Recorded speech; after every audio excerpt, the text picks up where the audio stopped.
Hello, everyone, and welcome to Dr. Mercola's Cellular Wisdom, the show where we shine a light on the mysteries of natural health. I'm Ethan Foster, resident cynic, proud connoisseur of dry humor, and occasional punchline magnet. And I'm Alara Sky, your resident quick-witted commentator, determined to prove that comedy and cutting-edge health information can share the same seat on this roller coaster ride. Today, we're diving into an intriguing, sometimes controversial topic, the hidden dangers of hospital births and how to protect both mother and baby. Now, before anyone starts waving torches and pitchforks at us, let's set the stage. Childbirth has become so medicalized in the last couple hundred years, you'd think it required a NASA launch pad. Once upon a time, it was considered a normal human event, perhaps with a midwife as a guide. Now, we have a parade of interventions that can sometimes create more problems than they solve. Well, it's the classic story, isn't it?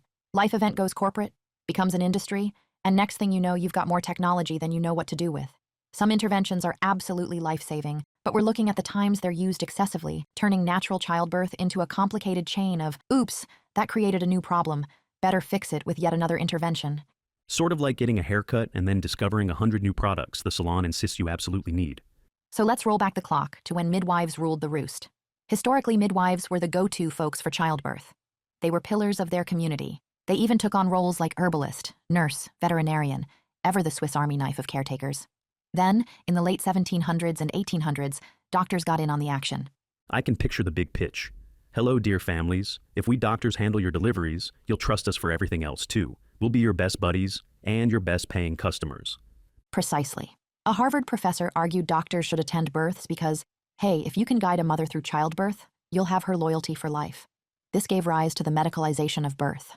By the early 1900s, you had physicians like Dr. Joseph DeLee pushing for hospital-based obstetrics, some innovations good, others questionable. He championed using forceps and episiotomies on most moms, and the idea spread that birth was inherently dangerous unless a doctor was there to orchestrate the show. Now, we're not picking on doctors in general. They've saved countless lives, but the pendulum swung pretty hard towards seeing birth as a crisis waiting to happen. And that's the rub. Hospitals do critical work in high-risk pregnancies, like if the placenta's gone rogue or the baby's decided to play trapeze inside the womb. But in normal, low-risk situations, maybe we should question how many tubes, wires, beeps, and pokes are truly necessary. Especially because childbirth in the US is expensive. You mentioned it's a $111 billion industry, right? At least. That's about double what many other high-income countries spend. Yet we still don't rank so hot in terms of infant and maternal outcomes compared to those countries. Which begs the question, what exactly are we paying for? Possibly the beepiest bed monitors, the fluffiest hospital socks, and the best pink plastic water cups. Those cups are a nice souvenir, though I hear they rarely land a cameo in baby's memory book. Let's walk through some of the big hospital interventions, and the data that suggests we might want to question them. Sure. Let's start with the standard hospital position. Moms on their backs, knees up. I always wondered why the gravitational advantage was so underappreciated. Because it's convenient for the attending physician, or so they say. Studies show that upright positions, squatting, standing, actually can shorten labor and reduce the need for forceps or episiotomies. But in a hospital, it's easier for the staff to manage delivery if mom's lying down. Manage being the polite term for, we do this with mannequins in med school. And so, the mother becomes the top half of a mannequin, cozy. Now, let's talk about fetal heart rate monitoring. It's standard. They strap that belt on to continuously track the baby's heartbeats. Right? It sounds like a good safety net. But research suggests it doesn't necessarily reduce disability or mortality rates. What it does do, however, is increase the likelihood of interventions like C-sections. Doctors see any dip on the monitor, they react. Sometimes it's legit, sometimes it's just the baby rolling over. So, well-intentioned technology, but maybe overused? Exactly. Then we have Pitocin, synthetic oxytocin. It's used to either jumpstart labor or keep it moving. Great in a pinch, but too often they max out the dosage. That can overstimulate the uterus and cause everything from intense pain to tears, postpartum hemorrhage, or a rapid chain reaction leading to a C-section. That's an unwanted trifecta. Pitocin leads to stronger contractions, leads to more epidural requests, leads to possibly forceps, vacuum, or a cesarean. It's the medical version of that cartoonish domino effect. And in the midst of all that, there's the artificial rupture of membranes. That's basically breaking the water ahead of nature's schedule. Which sometimes doesn't help labor progress at all. Studies suggest it can increase pain, risk of infection, and the chance of fetal distress, where the umbilical cord drops into the wrong spot, blocking baby's oxygen. Then consider the epidural. Now, I'm all for pain relief where it's truly needed, but an epidural can reduce blood pressure, slow labor, and possibly up the chance of a C-section. Plus, there's the possibility of maternal side effects. It can leave some women feeling disconnected, like they aren't really an active part of their own labor. In other words, sorry honey, you had your baby an hour ago. You might have missed the big moment, but here's the invoice. Precisely. And then there's the episiotomy, surgical cut at the vaginal opening, which used to be almost mandatory. Thankfully, the percentage has gone way down since the 70s, but it still happens. Many experts argue it's rarely needed. A natural tear often heals better than a deliberate incision. Sort of like, we'll just cut this out of the way, rather than letting the body do its thing. And that leads us to forceps or vacuum extraction, which can be necessary in emergencies. But they come with their own set of possible injuries, for mom and baby. Pulling a baby out like you're trying to uncork a vintage wine can cause skull fractures, nerve damage, and postpartum tears. Let's move to the immediate moments after birth, because there's a big difference between baby meets mother's chest and baby is whisked away under fluorescent lighting. Skin-to-skin contact is crucial. It can stabilize a newborn's vital signs, reduce stress, improve breastfeeding success, and basically help baby adapt to this crazy outside world. Yet hospitals often hustle baby off for measurements and quick procedures instead of letting that bonding moment unfold. It's like cutting off the best scene in a movie so you can run an ad. Then there's delayed cord clamping, which research shows can be super beneficial. More blood volume, better iron stores, fewer complications in preemies. Exactly. But again, speed is often the hospital motto. Clamp now, or it's not official. That can shortchange the baby's blood supply. In many cases, the difference is huge for their health. And then the well-known injections, vitamin K and hepatitis B, both standard in most hospitals. Right, the vitamin K shot helps prevent bleeding issues. The argument for it is that newborns may have low vitamin K. But, ironically, immediate cord clamping might help create that deficiency in the first place. As for the hepatitis B shot, it's standard too, though the baby's not exactly visiting nightclubs or sharing needles at birth. Good to know. So these are part of that one-size-fits-all hospital protocol. Yes, which leads us to the biggie, the cesarean section. Absolutely necessary in some situations, like actual emergencies or certain high-risk scenarios. But the current rates are staggering. Over 30% of births in the U.S. are C-sections, which is triple what the World Health Organization suggests might be optimal. Sometimes it's life-saving, other times it's an elective convenience.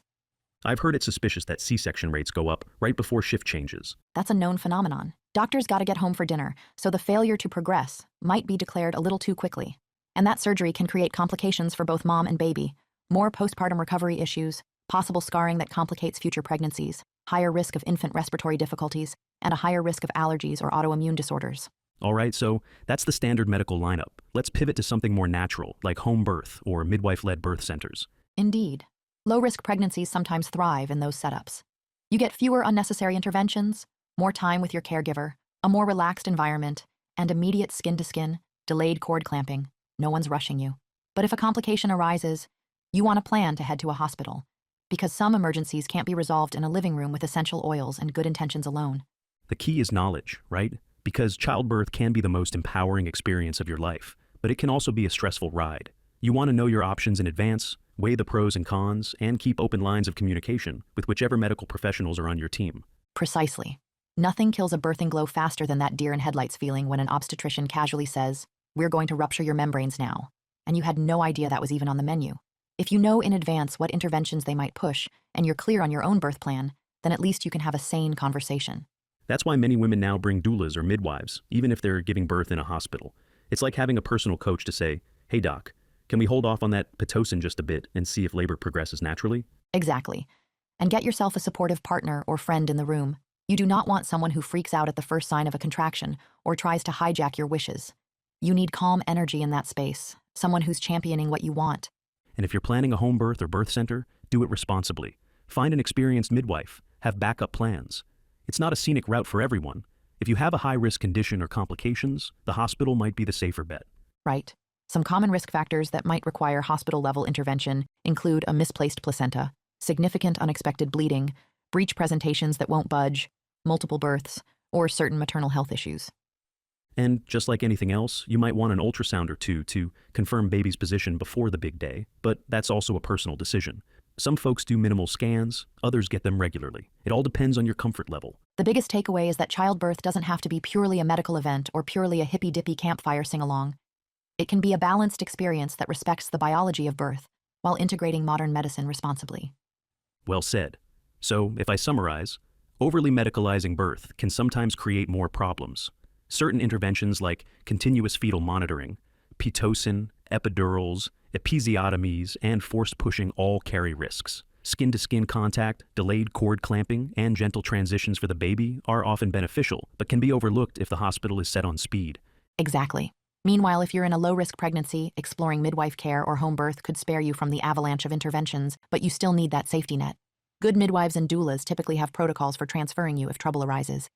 And we definitely want to emphasize how crucial it is to have someone you trust in the room, a partner, a doula, a friend, who understands your plan. It's tough to advocate for yourself when your entire body is in labor. My personal tip? Avoid people who say, "Aren't you done yet?" Like you're microwaving popcorn. That's not the energy you want. Yes, put them on snack patrol far away from the action. Beyond that, we also see that C-sections, while life-saving in certain cases, can set off a chain reaction of complications if overused. And postpartum, you face a whole new range of decisions: how you feed the baby, how soon you bond, etc. That's where you want to be mindful, rather than signing up for the default hospital routine. True. There's a concept of baby-friendly hospitals, which encourages practices like rooming in, skin-to-skin, and breastfeeding support. But not every hospital meets that standard, so do your homework when choosing where you deliver. Exactly. You can interview your obstetrician or midwife. How do you feel about delayed cord clamping? Epidurals? Inductions? Then see if their philosophy lines up with yours. And if it doesn't, keep looking. You don't hire a plumber who hates wrenches, do you? That would be the strangest plumber ever. Now, I realize there's a lot to digest here, but the point of this conversation is simply to highlight that birth is about more than a medical moment. It's a life-changing event for mother, baby, and the entire family. Respect the process and know your options. Exactly. There's no universal rule about hospital versus home. Every pregnancy is unique, but an informed decision is the best decision. If more people recognize these risks, maybe we'd see a system that's more flexible, more mother and baby-centric. And if that day comes, I'll happily do a comedy routine in the labor ward. I'll even waive my usual fee. You're too generous. One final parting thought. Gratitude to the generations of midwives who've kept these practices alive, sometimes in spite of fierce opposition from the medical establishment. They're the reason we have alternatives, and they've also pressured hospitals to adopt gentler practices. We need that push from both sides. Medicine for when we need it, and a respect for what nature has done for eons. And that's it for Dr. Mercola's Cellular Wisdom today. We hope we've given you a fun but thorough look at the potential pitfalls of routine hospital births and how to protect yourself and your newborn. Thanks for listening. Whether you're expecting, supporting someone who is, or just curious about the wild world of birth, we appreciate you being part of the conversation. Remember, an ounce of prevention might just prevent a pound of postpartum regrets. Until next time, I'm Ethan Foster. And I'm Alara Skye, reminding you that sometimes the best way to defend nature is to let it do its job. Take care, everyone. Thanks for watching. Subscribe now and click the notification bell so you never miss an update. See you in the next video.